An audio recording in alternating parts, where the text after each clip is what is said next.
예수님은 정말 몸으로 살아나셨을까요? 아니면 제자들의 마음속에서만 살아나셨을까요? 성경은 뜻밖에도 아주 물질적인 장면으로 답합니다. 부활은 막연한 위가 아닙니다. 부활은 기독교 신앙의 심장입니다. 심장이 뛰지 않으면 몸이 살 수 없습니다. 부활이 흐려지면 복음도 흐려집니다. 오늘 질문은 단순한 호기심이 아닙니다. 예수님이 몸으로 부활하셨는지 묻는 일은 우리의 죄 사함과 장래 소망을 묻는 일입니다. 식탁에 밥이 실제로 있어야 가족이 먹습니다. 사진 속 밥은 위로가 될 수 있습니다. 하지만 사진 속 밥은 배를 채우지 못합니다. 부활도 그렇습니다. 마음속 감동만으로는 죽음을 이길 수 없습니다. 먼저 성경의 장면을 보겠습니다. 누가복음 24장 39절에서 예수님은 말씀하십니다. 내 손과 발을 보고 나인 줄 알라. 또 나를 만져보라. 영은 살과 뼈가 없으되 너희 보는 바와 같이 나는 있느니라. 예수님은 제자들에게 생각을 정리하라고만 하지 않으셨습니다. 예수님은 손과 발을 보라고 하셨습니다. 예수님은 만져보라고 하셨습니다. 그리고 살과 뼈를 말씀하셨습니다. 이 장면은 아주 중요합니다. 예수님은 영혼만 나타난 분이 아닙니다. 예수님은 환상처럼 보임도 아닙니다. 예수님은 십자가에서 죽으신 그 몸으로 살아나셨습니다. 요한복음 20장 27절에서도 같은 흐름이 나옵니다. 예수님은 도마에게 말씀하십니다. 내 손가락을 이리 내밀어 내 손을 보고 내 손을 내밀어 내 옆구리에 넣어보라. 도마는 쉽게 믿지 못했습니다. 우리도 도마를 너무 쉽게 비난할 수 없습니다. 가족 장례를 치른 사람이 사흘 뒤 돌아왔다면 누구라도 놀라고 의심할 것입니다. 도마의 의심 앞에서 예수님은 꾸짖기만 하지 않으셨습니다. 예수님은 상처 난 몸을 보여주셨습니다. 여기서 핵심은 이겁니다. 부활하신 예수님은 새 몸을 가지셨습니다.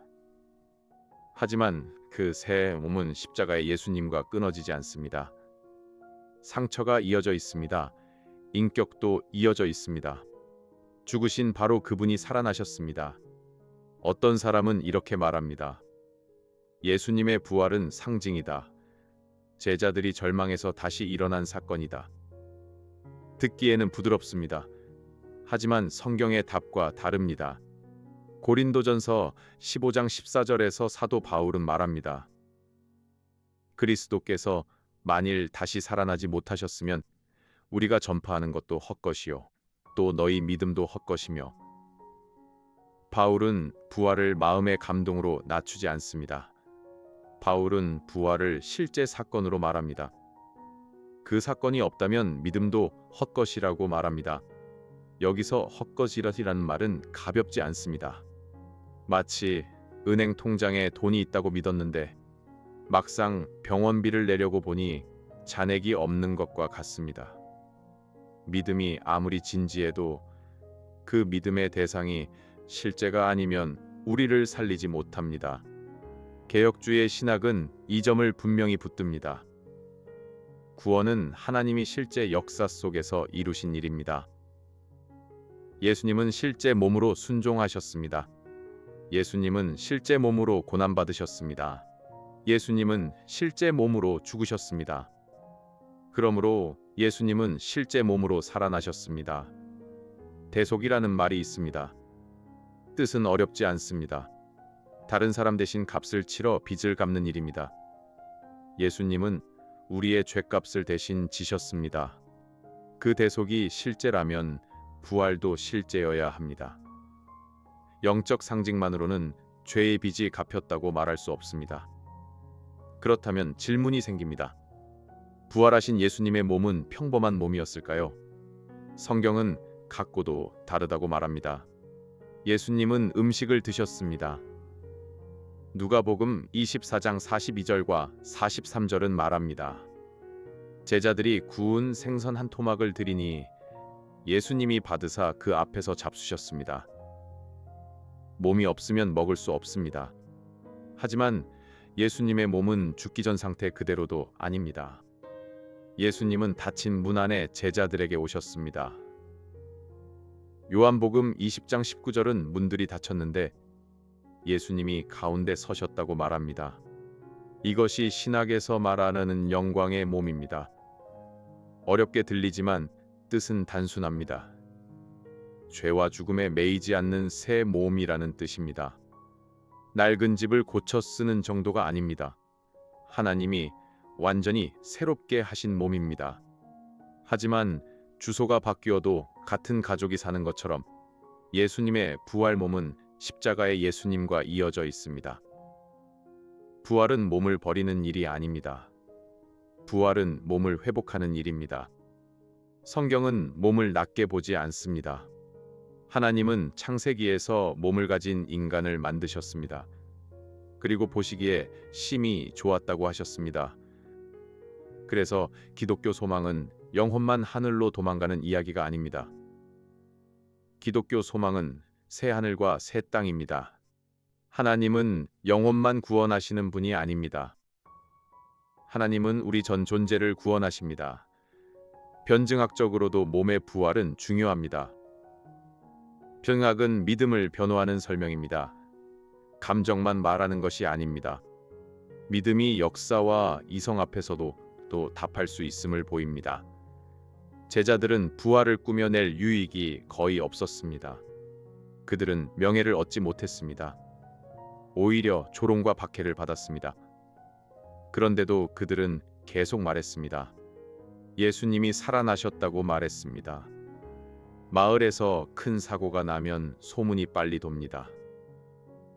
그런데 목격자가 여럿이고 그 사람들이 손해를 보면서 같은 말을 지킨다면 우리는 그 말을 쉽게 버리지 못합니다. 제자들의 증언도 그런 무게를 가집니다. 고린도전서 15장 3절부터 6절에서 바울은 말합니다. 그리스도께서 성경대로 우리 죄를 위하여 죽으시고 장사 지낸 바 되셨다가 성경대로 사흘 만에 다시 살아나셨습니다. 그리고 게바와 12 제자와 500여 형제에게 일시에 보이셨습니다. 바울은 개인 체험만 말하지 않습니다. 바울은 공개적인 증인을 말합니다. 당시 살아있는 사람들을 가리키듯 말합니다. 이것은 초기 교회가 몸의 부활을 핵심으로 전했다는 뜻입니다. 20세기 영국의 변증가 C.S. 루이스가 있습니다. 그는 문학자였고 기독교 변증으로 잘 알려졌습니다. 루이스는 기독교가 막연한 영적 교훈으로만 남지 않는다고 보았습니다. 하나님은 물질 세계를 만드셨고 그 물질 세계 안으로 들어오셨습니다. 성육신과 부활은 함께 갑니다. 하나님이 몸을 입고 오셨다면 몸의 회복도 하나님의 구원에 속합니다. 첫 번째 반론, 환상설입니다. 제자들이 너무 슬퍼서 예수님을 본 듯했다는 주장입니다. 하지만 환상은 보통 개인적입니다. 또 환상은 빈 무덤을 설명하지 못합니다. 그리고 환상은 생선을 먹는 장면을 설명하지 못합니다. 두 번째 반론은 영적 부활설입니다. 예수님의 정신이 제자들 안에서 계속 살았다는 주장입니다. 이 말은 겉으로는 아름답습니다. 하지만 성경 본문과 맞지 않습니다. 예수님은 자신의 손과 발을 보이셨습니다. 예수님은 도마에게 옆구리를 보이셨습니다. 세 번째 반론은 신앙은 사실보다 의미가 중요하다는 말입니다. 물론 의미는 중요합니다. 하지만 기독교의 의미는 사실에서 나옵니다. 결혼 반지가 의미 있는 이유는 실제 약속이 있기 때문입니다. 약속 없는 반지는 장식일 뿐입니다. 부활의 의미도 실제 부활에서 나옵니다. 개혁주의 신앙은 여기서 현실을 피하지 않습니다. 하나님은 역사 바깥에서 우리에게 느낌만 주신 분이 아닙니다. 하나님은 역사 안에서 약속을 이루신 분입니다. 십자가도 역사입니다. 무덤도 역사입니다. 부활도 역사입니다. 예수님의 몸의 부활은 오늘 우리 삶을 바꿉니다. 첫째, 우리의 죄사함이 확실합니다. 로마서 4장 25절은 예수님이 우리 범죄함 때문에 내줌이 되셨고 우리를 의롭다 하시기 위하여 살아나셨다고 말합니다. 의롭다 하심은 하나님 앞에서 무죄로 인정받는 일입니다. 예수님이 살아나셨다는 것은 하나님이 예수님의 대속을 받으셨다는 선언입니다. 재판장이 무죄 판결을 내리듯 하나님은 부활로 복음의 판결을 보이셨습니다. 둘째, 우리의 몸도 소중합니다. 몸은 버릴 껍데기가 아닙니다. 병든 몸, 늙은 몸, 지친 몸도 하나님이 아십니다. 예수님이 몸으로 살아나셨기 때문입니다. 성도는 몸을 함부로 미워하지 않습니다. 성도는 몸으로 하나님을 섬깁니다. 셋째, 죽음 앞에서 소망이 생깁니다. 고린도서 15장 20절은 말합니다.